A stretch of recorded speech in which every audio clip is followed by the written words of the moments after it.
नमस्कार, city big news देख रहे हैं आप और मैं हूं आपके साथ साक्षी सोनी।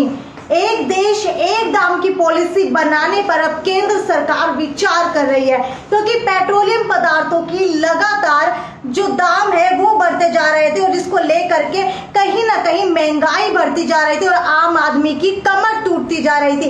इसी को लेकर के अब आपको ये भी बता देते कि 17 सितंबर को बैठक होने वाली है, जिसके अंदर वित्त मंत्री निर्मला सीतारमण अब अपने मंत्री समूह के साथ पेट्रोलियम पदार्थों को एक देश एक दाम के प्रस्ताव पर चर्चा करने वाली है और पेट्रोल, डीजल, प्राकृतिक गैस और एविएशन फ्यूल जैसे पेट्रोलियम पदार्थ जीएसटी के दायरे में लाने पर विचार किया जा सकता है। इसके अलावा आपको ये भी बता देते हैं कि इसी दिन जीएसटी काउंसिल की 45वीं बैठक भी है। कोरोना महामारी के बाद काउंसिल की ये पहली फिजिकल बैठक है और मंत्री समूह ने केरल हाईकोर्ट के आग्रह के बाद ये प्रस्ताव तैयार किया है। यदि मंत्री समूह में सहमति बनती है तो वो इस प्रस्ताव को जीएसटी काउंसिल को सौंपेंगे। फिर काउंसिल तय करेगी कि इस प्रस्ताव पर विचार किया जाना चाहिए या नहीं किया जाना चाहिए। हालांकि आपको बता देते हैं कि GST goods and service tax, जिसके तहत पिछले जितने भी टैक्स लग रहे थे गुड्स के ऊपर, वो हटा दिए गए और सिर्फ एक ही टैक्स लाया गया जिसका नाम है जीएसटी। अगर जीएसटी के दायरे के अंदर पेट्रोल और डीजल आ जाते हैं, पेट्रोलियम गैस आ जाती है, सिलेंडर गैस आ जाती है, तो हो सकता है कि आगे आने वाले दिनों के अंदर जो भी कीमतें बढ़ रही हैं वो कीमतें ना बढ़े। क्योंकि अगर अभी की बात की जाए तो आपको बता देती हूँ कि पेट्रोल पर 143% और डीजल पर 108% टैक्स लगाया जाता है। पेट्रोल पर एक्साइज ड्यूटी 32.90 रुपए प्रति लीटर है, 30% वैट लगता है और 38.93 रुपए बेस प्राइस है इसका। इसके अलावा अगर डीजल की बात की जाए तो 31.80 रुपए प्रति लीटर इसके ऊपर एक्साइज ड्यूटी लगती है और 16.75% वैट लगता है। 41 रुपीज 41 पैसे बेस प्राइस है। और ये भी बता देती हूँ कि अभी जो करंट रेट है वो क्या चल रहा है। अगर पेट्रोल की बात की जाए तो पेट्रोल का 99.98 जो है अभी सीधा आपको बता देती हूँ कि हरियाणा के अंदर ये प्राइस चल रहा है। और अगर डीजल की बात की जाए तो 89 रुपीज 47 पैसे चल रहा है। पेट्रोल की बात की जाए तो 99 रुपीज 98 पैसे इसका अभी रेट चल रहा है।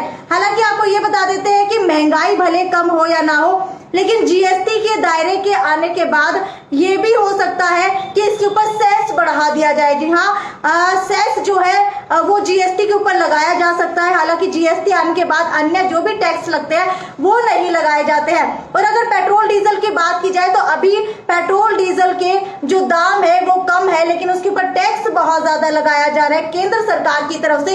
इसी वजह से पेट्रोल और डीजल के दाम बहुत ज्यादा है।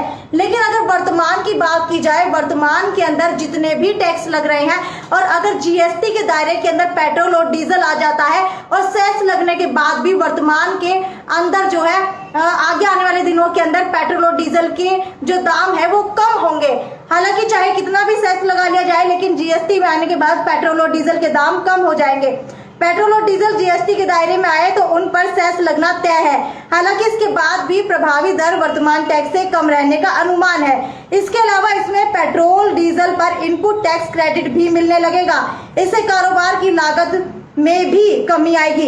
अब क्या आपको बता देते कि कुछ ही समय पहले मैंने जितने भी बीजेपी के नेता हैं उनसे ये सवाल किया था कि पेट्रोल और डीजल को जीएसटी के अंदर केंद्र सरकार क्यों नहीं लेकर के आती है, लेकिन कभी भी कोई भी वाजिब जवाब नहीं दिया गया। हमेशा टाल मटोल करते हुए बीजेपी के नेता दिखाई देते हैं।